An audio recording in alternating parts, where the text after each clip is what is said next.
The vineyard is safe. Thank you for lending me your power, Lathander. But what was that dark magic? It was infused within that staff, and I saw something. An entity of some kind. Twisted, vile, and corrupted. Something tells me that the Count isn't the only source of darkness in this land. Will stopping him truly bring back the light? Or is he just another pawn in some game that the gods are playing? If so, what am I? This is Red Moon Role-Playing.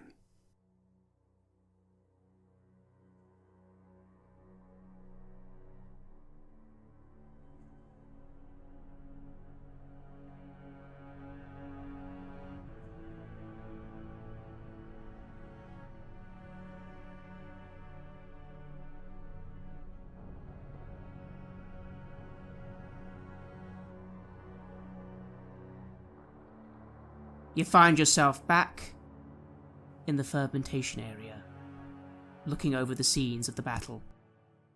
Already, clear-up has begun.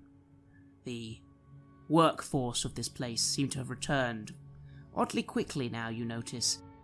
The workers who joined you, Adrian, the woman whose name you think was Stefana, 3 children of hers are all running around, already working on repairing things, dragging out these piles of twig and vine, all completely destroyed, you notice as you come back downstairs.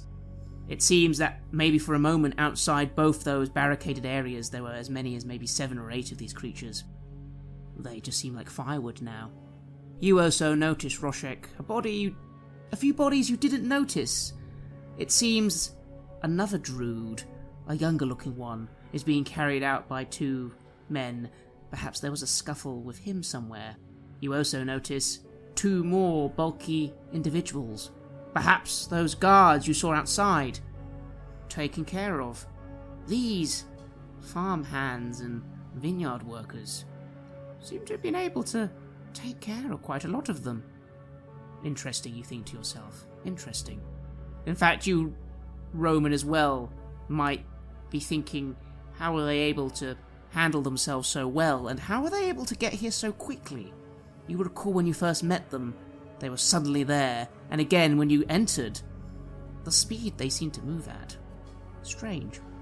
Yeah, I'm pondering this for a bit, and because I did react from the start when the sort of innkeeper told me that they didn't have much guards or need for guards, and I haven't seen much guards around considering the attacks from wolves and all sorts of creatures that have been around here.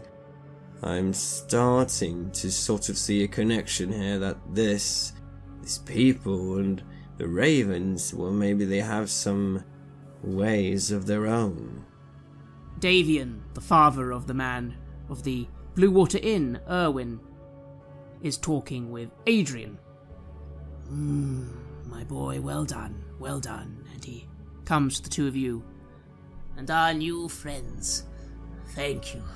You make an old crow proud. I apologize if originally there was some suspicion, but in these times you can never be too sure of who is ally and who is friend. But on this day you have made friend of the Martikov family. We will not forget the service you have done for the vineyard, even though some of the damage is quite severe.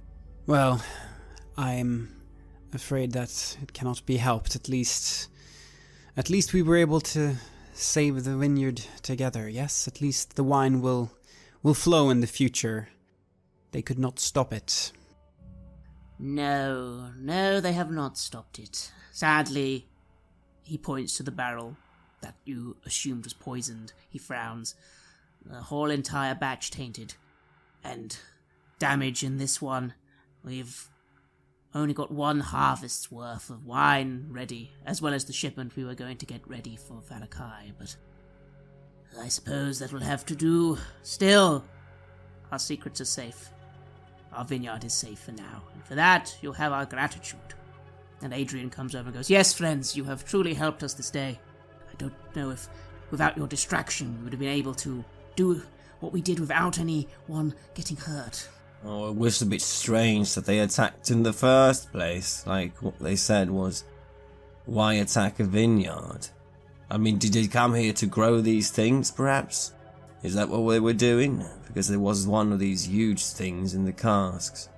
Davian taps his staff to the ground a few times. They came to destroy us, friend. They came to destroy us. For the wine of the Wizard of Wine's vineyard is one of the only things that brings joy to anyone in this land. One of the only things that is pure, due to the magic of the... due to our methods. Although I admit they have not been so brazen for a very long time. I wonder. And Adrian goes, well, Father, surely perhaps it is because of it. Like, Adrian, hush. They are friends, but I do not know if we can reveal that yet. Like, Father, I'm not sure. I think they have guided us. They have aided us. Surely we can drop some pretense.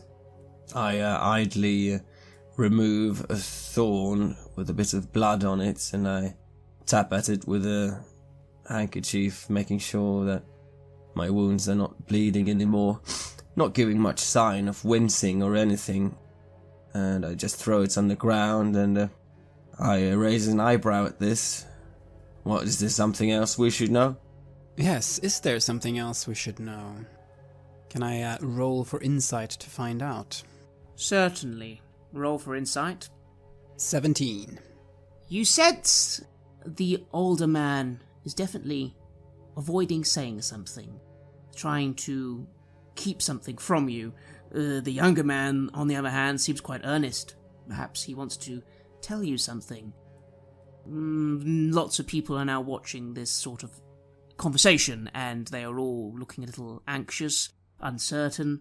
There is something happening here, but you can't quite tell what, but there is definitely something, maybe a disagreement in the family, or something they maybe don't want to tell you, because they are concerned. Yes, it must be concern. It's not malice holding them back. We certainly hope that this is the last of these troubles, but I wonder, meeting the man with the horns made of bone, I got a feeling that he was connected to something that is still out there, perhaps.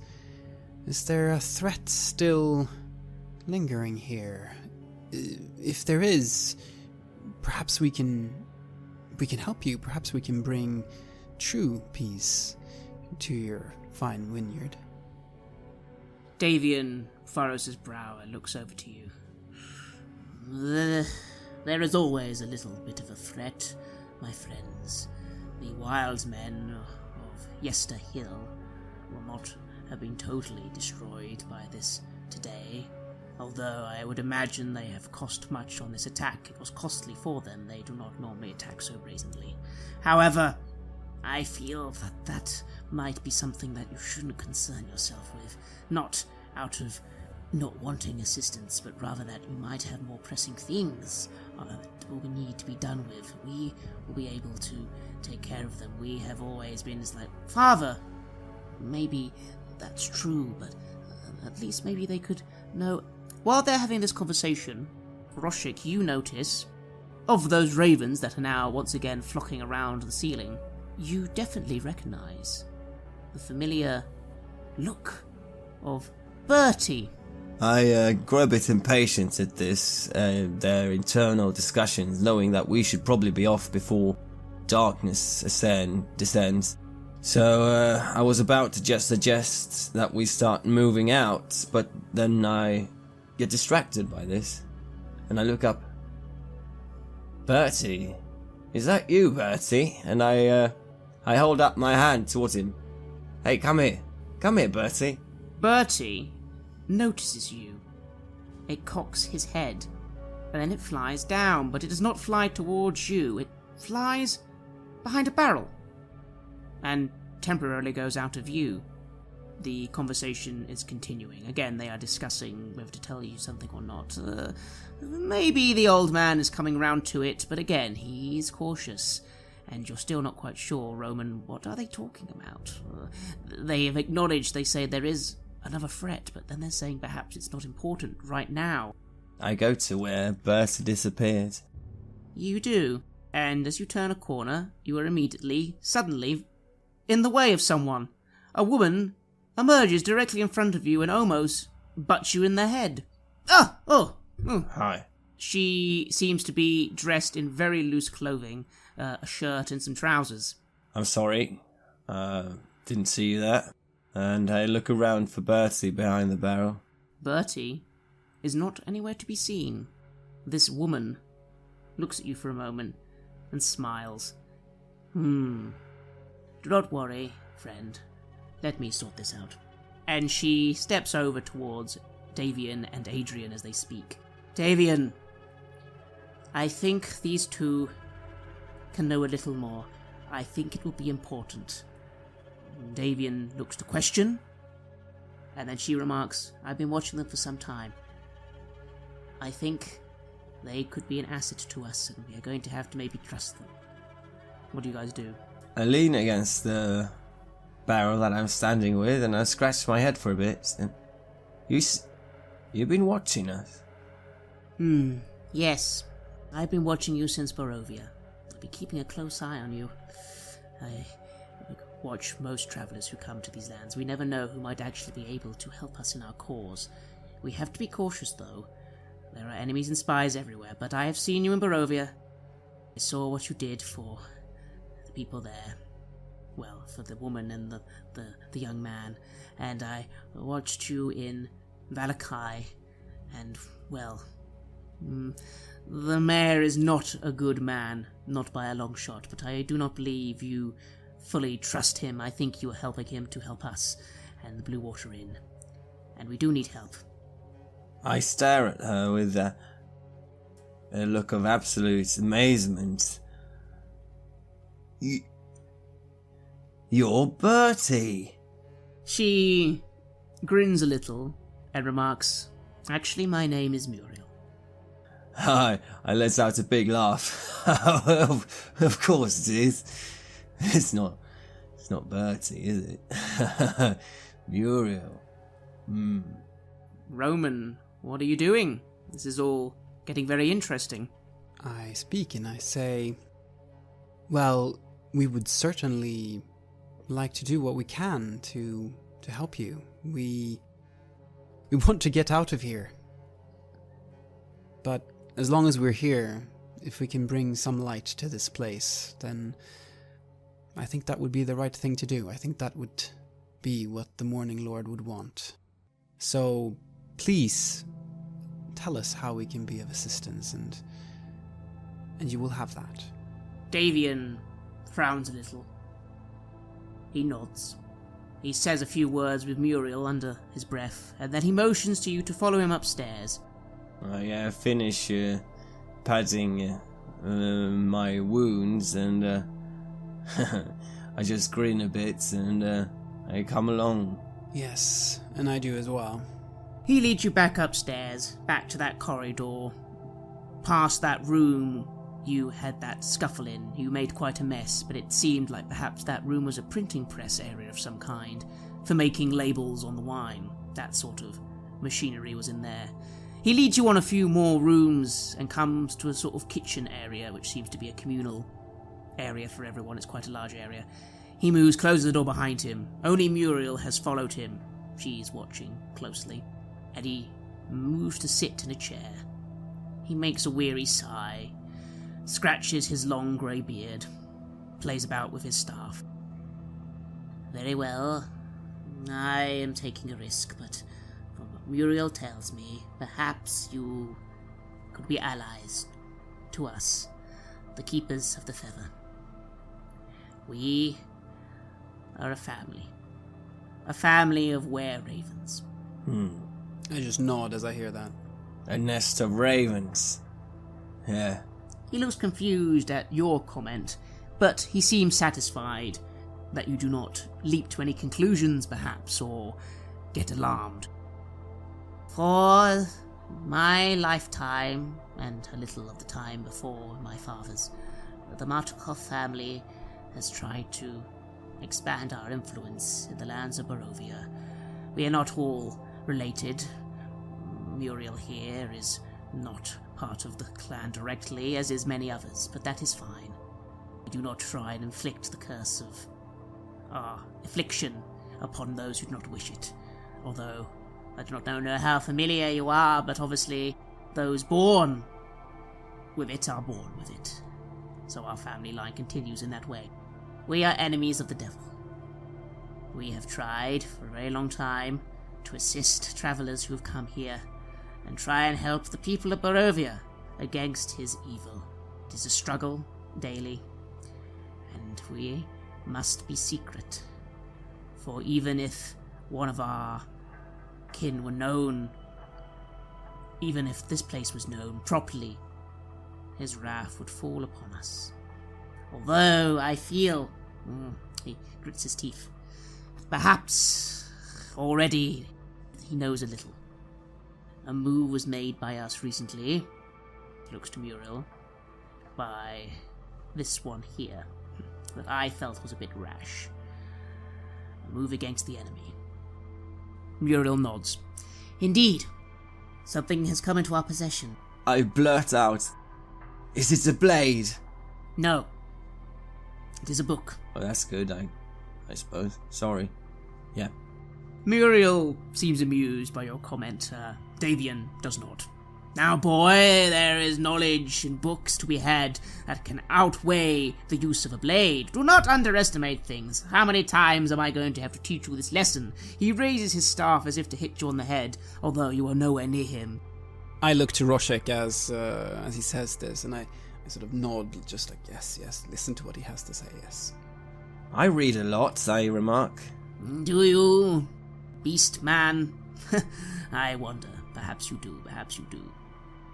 Anyway, the item in question is potentially of great value. However, it was taken rashly. I believe this is repercussions for that action. I believe, well, the wild men have always been in league with the devil. They worship him as some sort of god. Crazed fools. And I believe at his command, they were sent here to escalate things in retaliation for the taking of this item. It is, of course, not here. And Muriel pipes in. I think you two perhaps might know where it is. Book? Why would we know where that would be? In a library? Muriel smiles at you and remarks, You've already been there. I dropped it off at the Blue Water Inn. That is its current location. This is where it is safely guarded by Erwin. David must... My son! Although he has failed me many times, I still love him, I care for him, but he has been lapsed in a few things. He is responsible for the loss of some of our resources. This, for example. He reaches into his cloak and brandishes before you a glowing green jewel. It glows, Roman, with an enticing look. This is not something unnatural. This is not something evil. It is something magical, wonderful. Perhaps, though, not holy. But arcane matters are not necessarily evil, you know this. This is the secret to the vineyard. I'll be placing it back in the ground soon.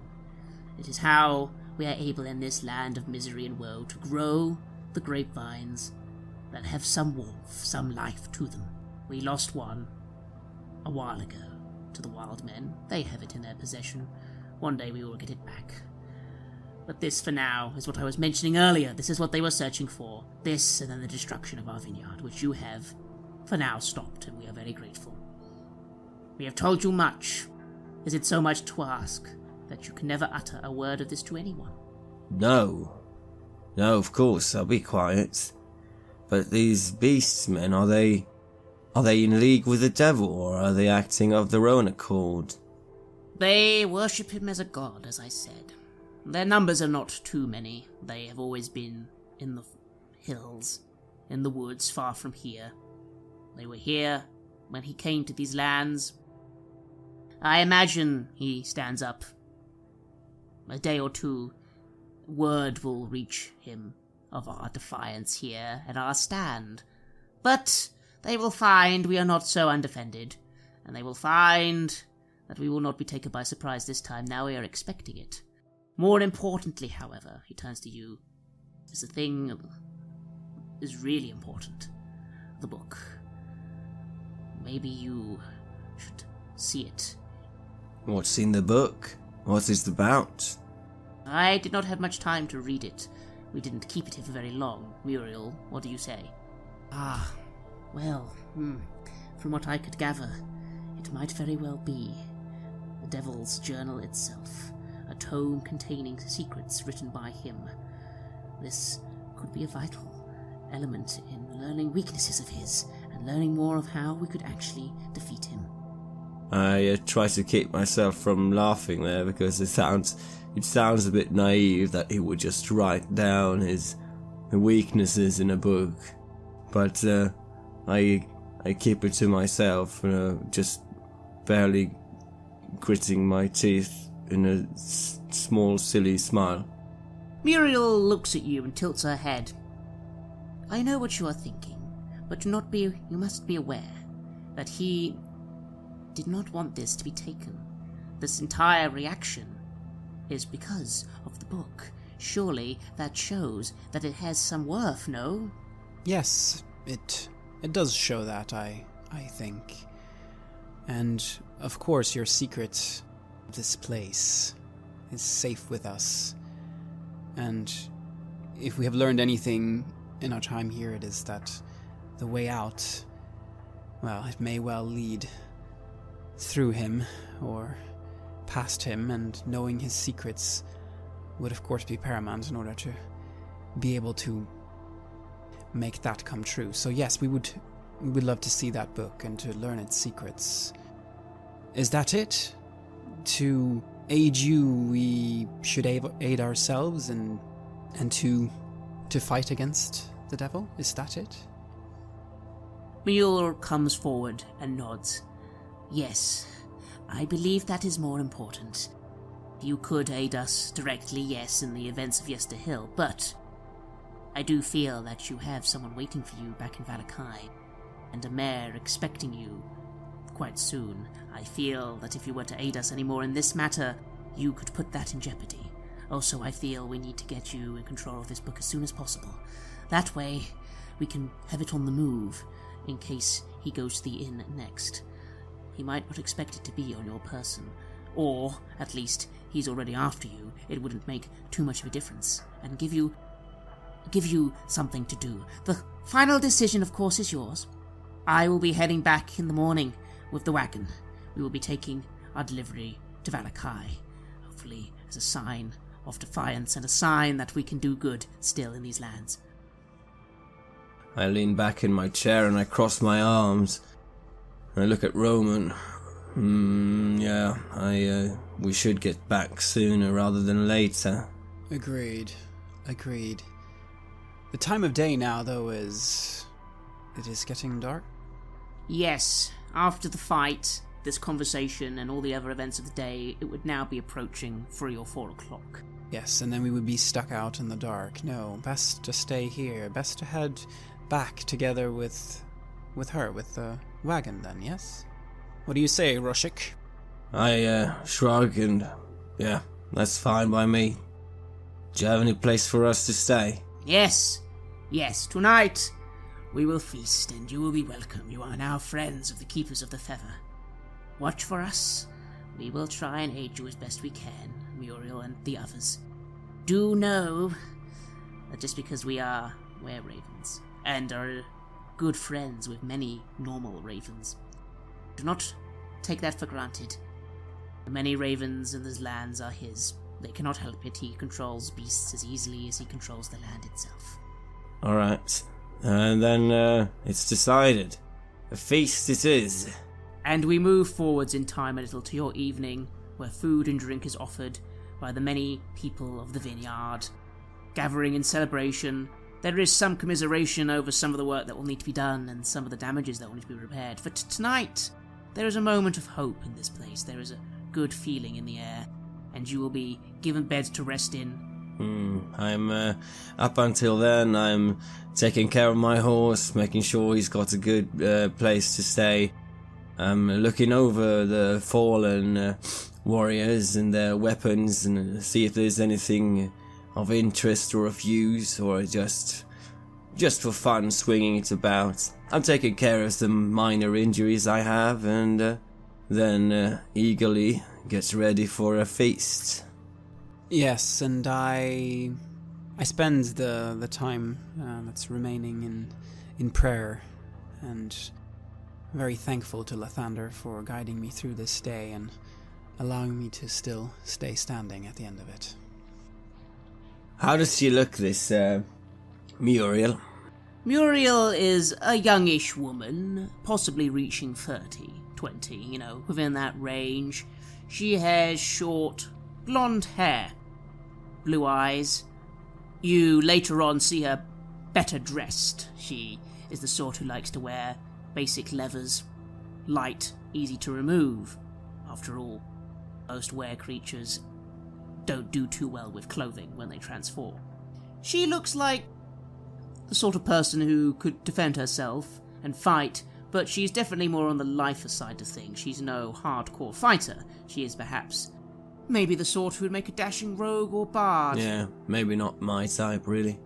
But I spend the night, I suppose, talking around with a few people and drinking, bringing out my drums from the pack of the horse and singing, drumming and having fun. Your actions are enjoyed, and the evening goes well. You finally go to rest, having a nice long rest as you do so. As you rest, Roshek, you dream well. That voice comes to you again. It reassures you. This is the right path. This is the path to the blade. And Roman, you have a dream that you haven't had before.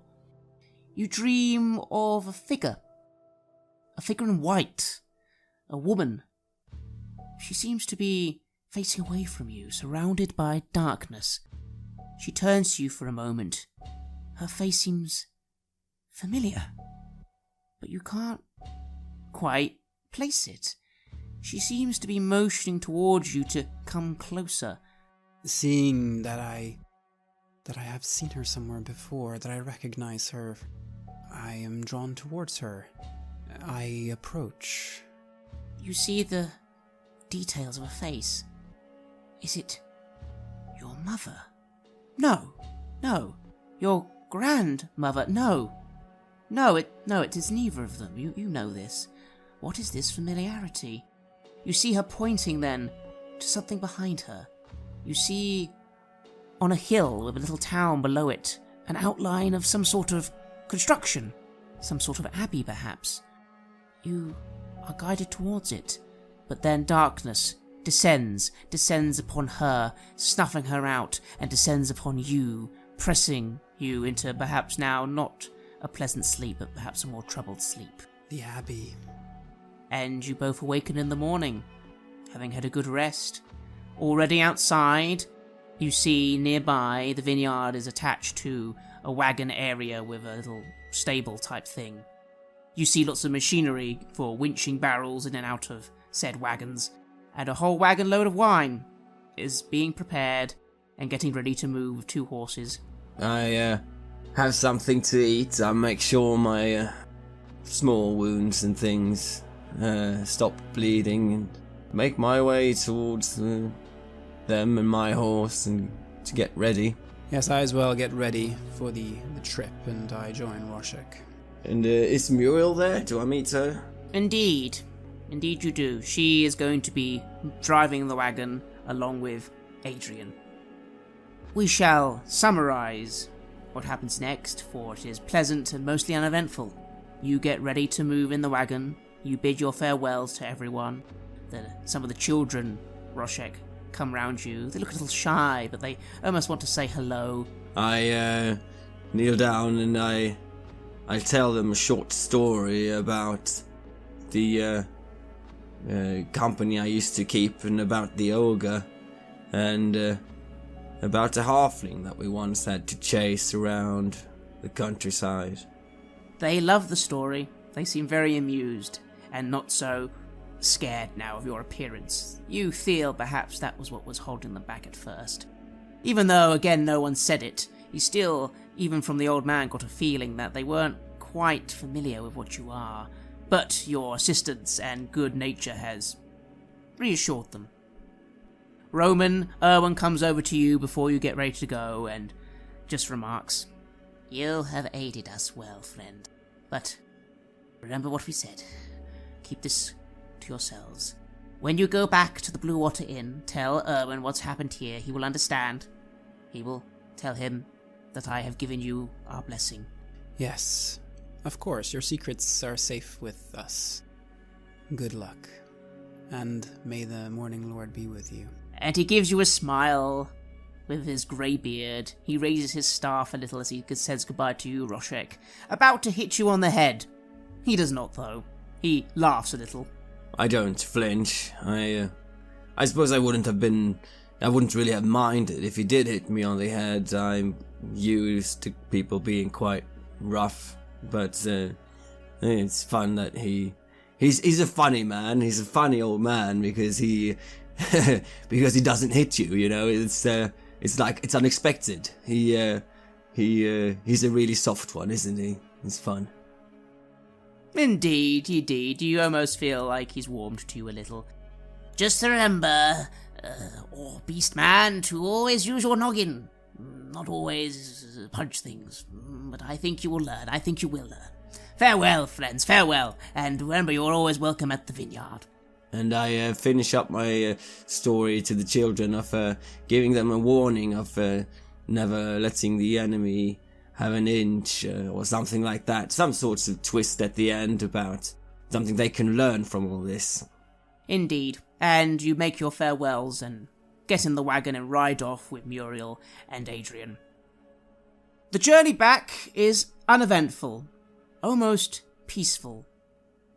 It feels good in a way, Roman, to almost feel like you're travelling through the lands of Faerun again, a place not so drenched in misery and death.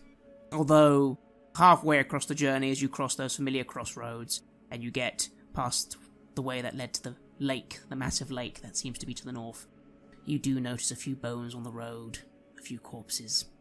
You are reminded that this is a temporary victory in this land, and there is still great evil here.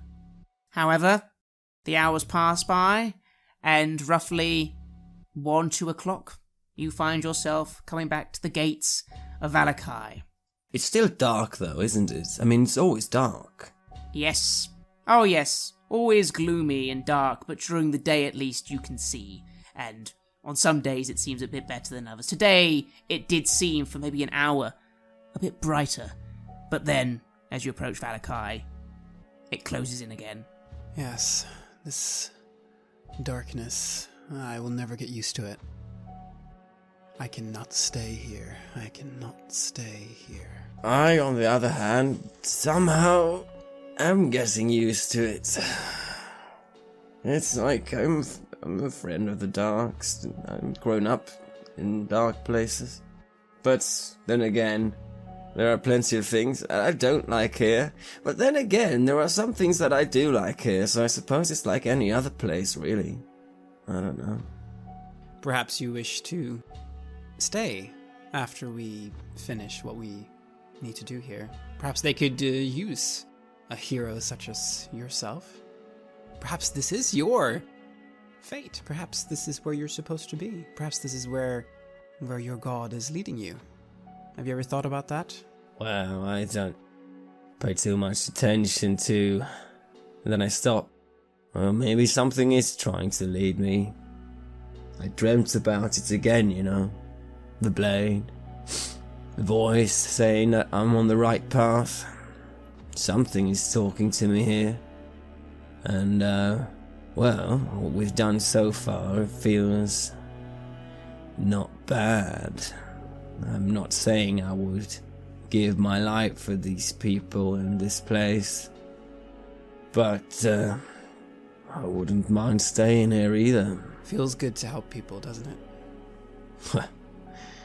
Well, Your entrance is met with positivity. The guards, noticing that you are with a wagon of wine, seem animated more so than usual, and open the gates quickly. As you ride into town, making your way to the Blue Water Inn, people stop and look. Some even come over, looking excited, raising those rather disturbing masks and taking them off for a moment, actually looking happy to a point. You do notice that some people look, and again, that strange thing you've been noticing, Roman.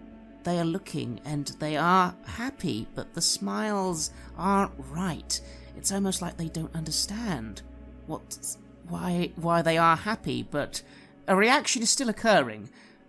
Maybe they were not joking when they said that the magic of this wine is something that even here brings some form of hope and light. as we cross through the gates, and I see the guards that I've seen before, and the sudden change of humour and the welcoming feeling, I bellow out, "Yes, it's me again, it's the Beastman. Come in with your wine." You hear one person, just one, actually laugh just a little. Most don't quite get the joke. Just before you reach the Blue Water Inn, you notice with some guard patrols a familiar face. Izek Strahd. He does not seem amused. His expression is the same as when you first saw him. Cold, just staring at you. Although perhaps there is a flicker in his eyebrow as he looks at the wine. You arrive back at the Blue Water Inn, and Erwin and his wife come out. They are overjoyed to see you. There is congratulating and handshaking between Adrian and Muriel and Erwin and his wife and the children that come out. He comes over to you. "My friends, what is this? You have brought wine with you. Everything is well at the vineyard, then?" Yes, your family there, they are safe now. The work will be resumed again, and wine will flow to the good people of Valakai. Yeah, unfortunately we didn't save all the casks, but I suppose they will refill in time. "For the festival tomorrow, there will be wine. Wine for all." And there is a bit of a cheer. Although, again, it seems stumped out very quickly. Even this moment of hope, the atmosphere seems to be very quickly trying to clamp down on, you feel.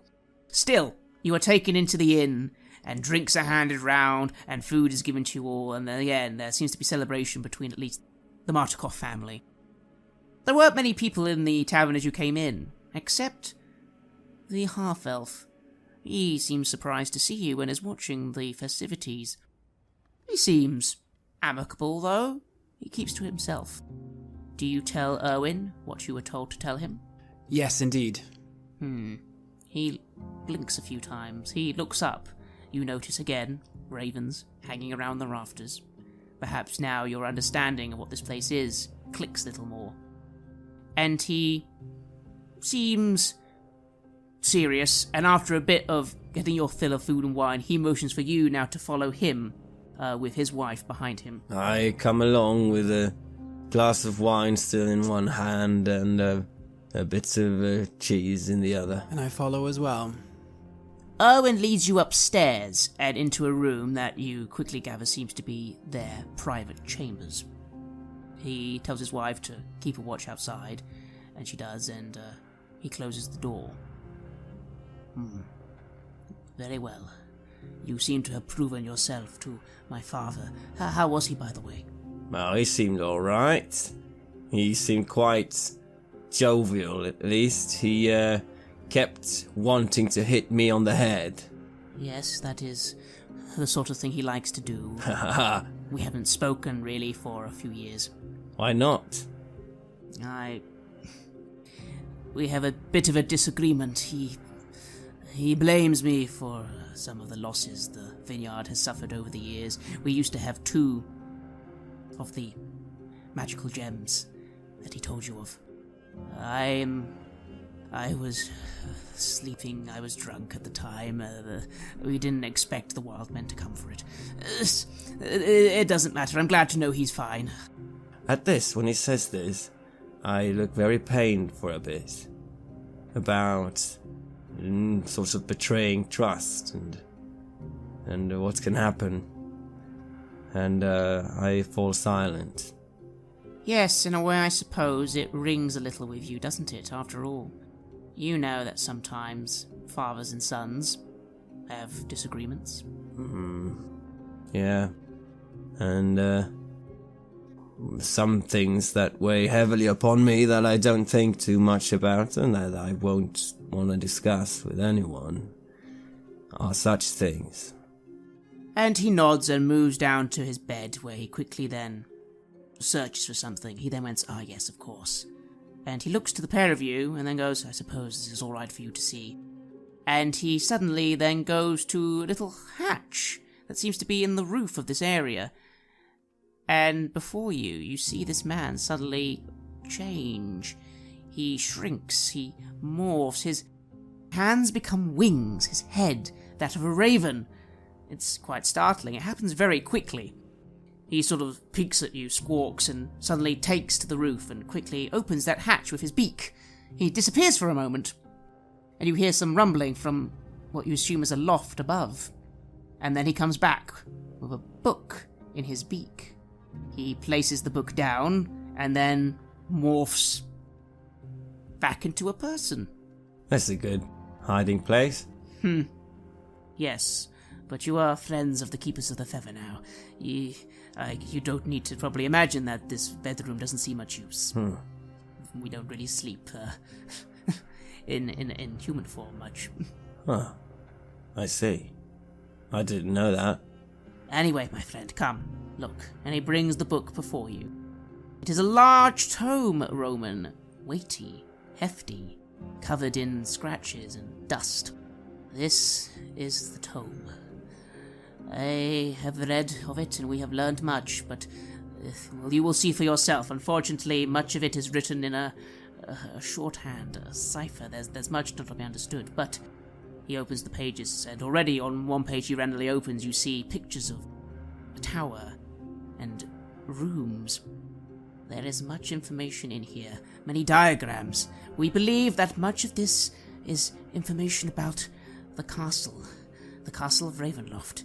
Rooms and traps or designs, but again, it's very hard to read, but perhaps we'll have a look at this part and see what you think. I take the book and I look at the page that he has opened up. What do I see? At first, you see nonsense. Lines and lines of scribble. Again, some sort of shorthand, perhaps. Like you can maybe read a word or two, but most of it is very unclear. You turn a few pages, though, and then suddenly, for a moment, you see some text appear quite clearly. Very clearly. It reads as thus. I am the Ancient. I am the land. My beginnings are lost in darkness of the past. I was a warrior. I was good and just. I thundered across the land like the wrath of a just god. But the war years and the killing years wore down my soul, as the wind wears down stone into sand. All goodness slipped from my life. I found my youth and strength gone, and all I had left was death. My army settled in the valley of Barovia and took power from the people in the name of a just god, but with none of a god's grace or justice. I called for my family, long unseated from their ancient thrones, and brought them here to settle in the castle Ravenloft. They came with a younger brother of mine, Sergei. He was handsome and youthful.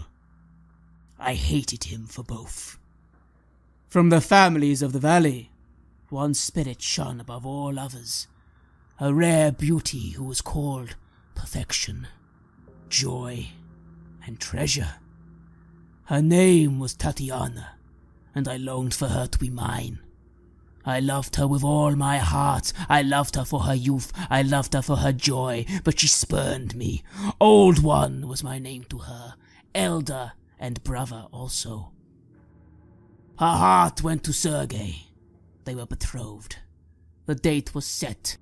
With words she called me brother, but when I looked into her eyes they reflected another name. Death. It was the death of the aged she saw in me. She loved her youth and enjoyed it, but I had squandered mine. The death she saw in me turned her from me, and so I came to hate death. My death. My hate is strong. I would not be called death so soon. I made a pact with death, a pact of blood. On the day of the wedding, I killed Sergei, my brother. My pact was sealed with his blood. I found Tatiana weeping in the garden east of the chapel. She fled from me.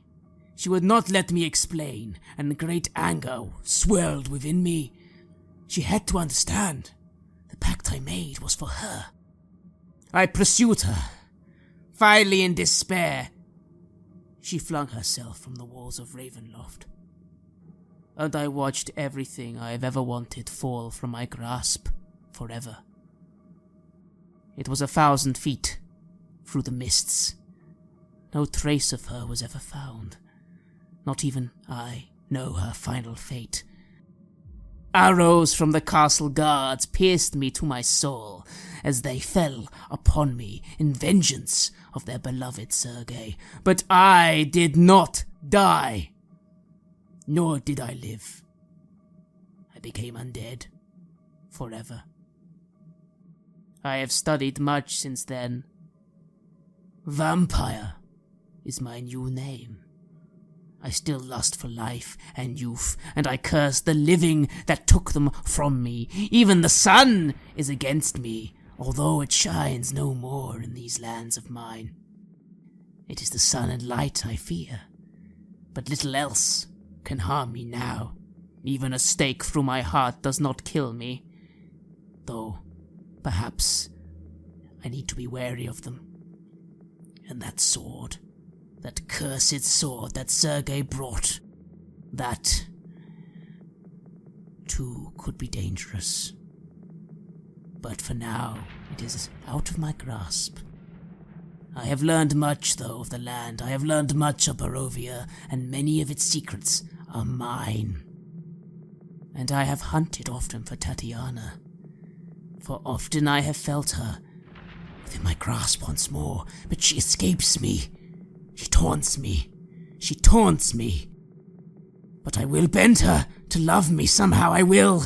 For now, though, I will reside far below Ravenloft. I will live among the dead and sleep among the very stones of this hollow castle of despair.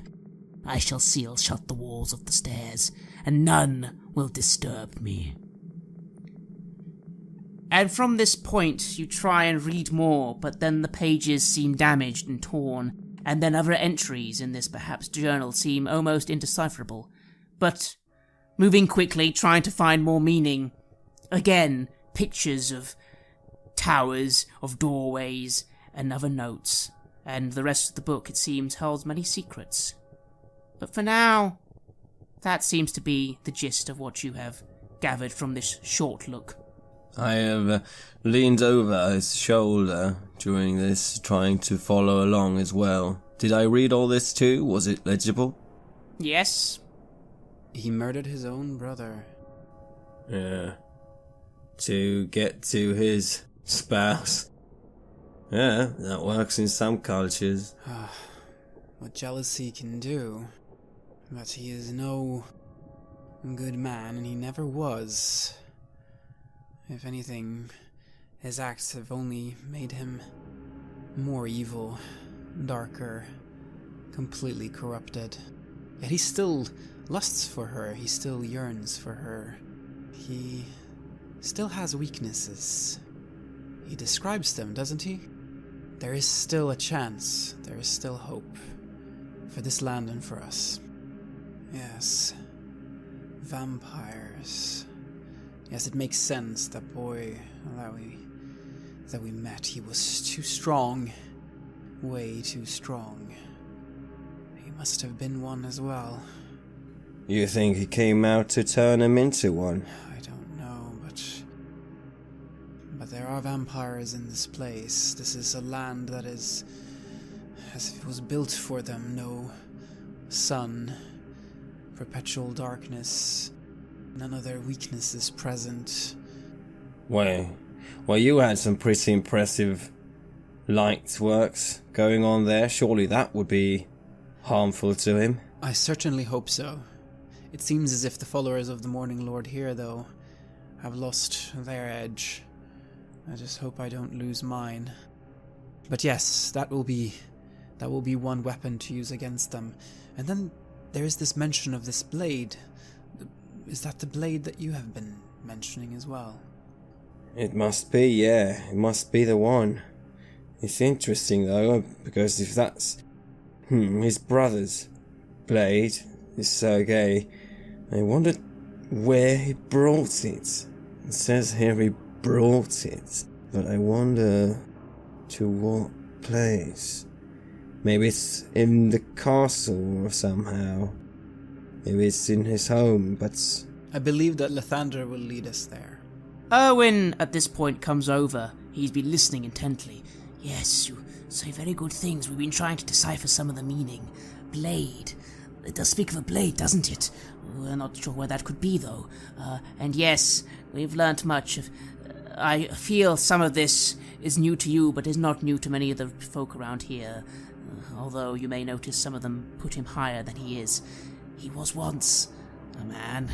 He is not a god. He is not some punishment from the divine. At least we do not believe so, though they do. But still, something happened. We do not know what that was, and he is definitely something very dangerous now. But this book, we feel some of this information could be useful to you. But I think for now, the best thing would be for you to keep it. You can take it from here. It will make it safe. Here, at least, in case we are attacked in some way. So he called some sort of curse upon himself for this. Sealed the pact, who described it, by killing his brother. So I wonder about everything that he has done here. The perpetual darkness, the reoccurring, the parade. Either that's just the result of the pact, or if he's sort of maintaining these, I don't know, illusions, then he surely must be quite powerful. He seems to enjoy the pain of others. He seems to be in great pain himself, and, well, for some people the only way to reduce one's own pain is to take it out upon others. And that is exactly what he seems to be doing, both to those poor souls out on the road, as well as upon our dear Irina. But all he really wants is this Tatiana to come back to him. Wait, do you think that has something to do with Irina? Tatiana? I think he thinks that Irina is Tatiana, yes. But Tatiana is dead. She jumped to her death. That is what he wrote, yes? I mean, he didn't find her, but that's probably what happened. He probably just sees... But surely after such a long time, in his obsession, he would have searched every inch of the place. If she truly was dead, and he still says he feels her presence. Well, maybe he's mad, but I don't know. Stranger things have happened. Erwin speaks up and remarks, there have been many times in our lives when he has risen and from his slumbers he has sought people and toyed with them, killed. And sometimes young maidens have been involved, and the repercussions have always been terrible. Well, maybe then it is true that he's just looking for someone to take her place. Anyway, come my friends, I'm sure you still have a bit of day left, and I believe there are things you need to be taken care of. But come. He gives you the book and leads you out. As he leads you out, and you have the book in your hands, you then all look and notice that across the hallway from you, in the other room, the half-elf is watching you. The wife quickly mentions, Owen, he's been watching for a moment. I mean, he's never caused any trouble, I didn't see any harm, but maybe... And he has clocked that you have this book. Huh. He looks. I nod to him. Good to see you again. Indeed, friends, indeed. Are you finding anything more for your carnival? He steps forward then, looks around, looks at Erwin. The book. That book, if I think. Would you do the honors of coming into my room and talking with me? I understand that perhaps you do not trust me, but I need to talk to you.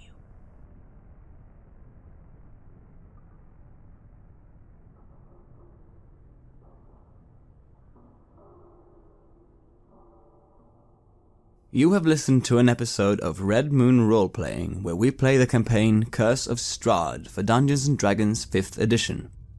Curse of Strahd was designed by Christopher Perkins and based on the adventure Ravenloft, written by Tracy and Laura Hickman in 1983. Dungeons & Dragons is published by Wizards of the Coast. The music is created by Metatron Omega, Flowers for Body Snatchers, and Word Clock, and is used with permission from their label Cryochamber. Visit cryochamber.bandcamp.com or their YouTube channel for more tasty dark ambient. A new episode of Red Moon Roleplaying is released every Friday. Please like our Facebook page and give us feedback, comments, and input there. You can also visit us at redmoonroleplaying.com. Finally, a huge thank you to our growing base of supporters. You are truly amazing and inspire us so much to keep going with the show. If you haven't yet found us on Patreon, please have a look at the links in the description and see if you want to show your appreciation and encourage our work with the show there. While the show will always be free of charge to our listeners, Patreon supporters have access to extra material such as our bonus Q&A podcast Ask for the Moon, where we discuss all topics and questions our Patreons have for us. You can even get access to the full-length, raw and unedited versions of our gaming sessions way before they are released as finished episodes. Thank you for listening. Looking forward to meeting again next week.